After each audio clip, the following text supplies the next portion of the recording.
వరంగల్ జిల్లాలో పుట్టి పేదరికాన్ని తనివితీర అనుభవించినటువంటి ప్రజల ఆకలిని దుఃఖాన్ని స్వయంగా చూసినటువంటి అందశ్రీ ఆయన చదువు రాకపోయినా ఆయన మెదడే ఒక చిప్ లాగా ఆయన సాహిత్యానికంటే ఎక్కువ కూడా ప్రజల జీవితాలతో మమేకమైనటువంటి వ్యక్తిగా వాళ్ళ బాధల్ని తనితురు చూసిన వ్యక్తిగా వాళ్ళ మీదనే పాటలు రాసి ఇవాళ ప్రతి పాటలో ఒక అర్థం, ప్రతి పాటలో ప్రజల జీవిత విధానాన్ని ఆవిష్కరించిన మహనీయుడు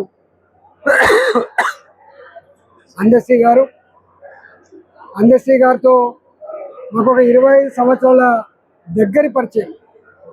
తెలంగాణ ఉద్యమంలో ఆయన రాసిన పాటలు యావత్ తెలంగాణ సమాజాన్ని తట్టి లేపింది, కార్యోన్ముఖులు చేసింది, మాలాంటి వాళ్ళకు స్ఫూర్తినిచ్చింది.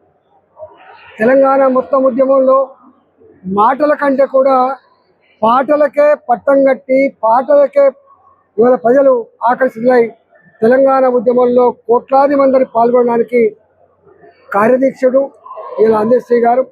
అందశ్రీ గారికి అనేక డాక్టరేట్ కాకతీయ విశ్వవిద్యాలయంతో పాటుగా ఇంటర్నేషనల్ పీస్ వాళ్ళు కూడా డాక్టరేట్ ఇచ్చి సన్మానించడం జరిగింది. వారికి దాసరథి పురస్కారంతో పాటుగా అనేక రకాల పురస్కారాలు వారికి అందించడం జరిగింది. ఇవాళ వారి పాట తెలంగాణ గీతంగా రావాలని చెప్పి ప్రజలు కలగన్నారు, కానీ వేరే కారణాల వల్ల అది రాలేకపోయింది. కానీ ఆయన రాసిన జయ జయ తెలంగాణ అనే పాట తప్పకుండా రాబోయే తరాలకు అదొక ఆదర్శవంతమైన గీతంగా తెలంగాణ గొప్పతనాన్ని, తెలంగాణ యొక్క చైతన్యాన్ని ఆవిష్కరించే గేయం కాబట్టి దాన్ని గీతంగా తెలంగాణ గీతంగా పరిగణించాలని చెప్పి నేను కోరుతా ఉన్నాం. ఇవాళ వారి లేని లోటు వాళ్ళ అభిమానులకు అసలు తీర్చలేనిదిగా, తెలంగాణ సమాజానికి మరి ముఖ్యంగా అణగారిన వర్గాల జాతులకి ఒక తీరని లోటుగా భావిస్తూ ఉన్నాం. వారు లేరని నమ్మడానికి ఇలా వాళ్ళ అభిమానులు ఎవరు కూడా సిద్ధంగా లేరు.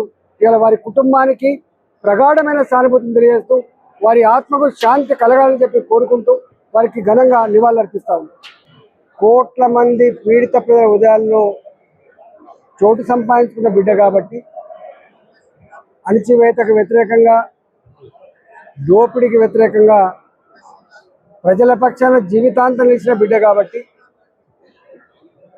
ఎక్కడ ప్రజల పోరాటం ఉంటుందో ఆ పోరాటానికి స్ఫూర్తినిచ్చిన బిడ్డ కాబట్టి, ప్రజలకి తన పాట రూపంలో, తన మాట రూపంలో జాగృతం చేసినటువంటి మహనీయుడు కాబట్టి, ఆయన నిస్వార్థంగా ఆయన సినిమాలో పాటలు రాసిన, ప్రజల కోసం పాటలు రాసిన, ఆయన ఎక్కడ డబ్బుకు ఆశపడిన వ్యక్తి కాదు.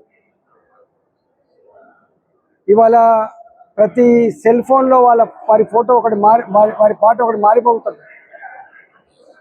మనిషి అన్నవాడు అనేటువంటి పాట ప్రతి సెల్ ఫోన్లో ఉంటుంది. మాయమైపోతున్నాడమ్మా మనిషి అన్నవాడు అని. అంటే కాలం మారుతున్న కొద్దీ మనిషిలో జరుగుతున్న మార్పుల్ని ఇదేనా మానవత్వం అని చెప్పి, ఇదేనా మానవ జాతి అని చెప్పి మానవ జాతిని మేల్కొల్పినటువంటి వ్యక్తి, మానవ సంబంధాలని గుర్తు చేసినటువంటి వ్యక్తి ఇలా అందశ్రీ గారు. ఒక పాట తెలుగొల్ల ఎల్లమ్మ అనేటువంటి పాట మొత్తం ఆ జాతిని ఇప్పటికీ ప్రతి ఇంట్లో ఆ పాట ఉంటుంది. అంటే ఏ పాట రాసినా, ఏ పదం రాసినా కూడా దాంట్లో ఒక అర్థం, దాంట్లో ఒక చైతన్యం, దాంట్లో ఒక స్ఫూర్తి కలిగినటువంటి స్ఫూర్తినిచ్చిన మహనీయుడు కాబట్టి నేను ముఖ్యమంత్రి గారిని కోరుతా ఉన్నా. వారు చనిపోక ముందే తన కొడుకు ఒక మాట చెప్పిండు, నా బాడీని ఖననం చేయండి అని చెప్పిండు. దాని ప్రకారంగా ఖననం చేస్తారు. కాబట్టి ముఖ్యమంత్రి గారు ప్రభుత్వపరమైన స్థలాన్ని ఒక 5 ఎకరాలు 10 ఎకరాల్లో కేటాయించి ఒక శృతివనంగా తీర్చిదిద్దాలని చెప్పి కోరుతా ఉన్నాం.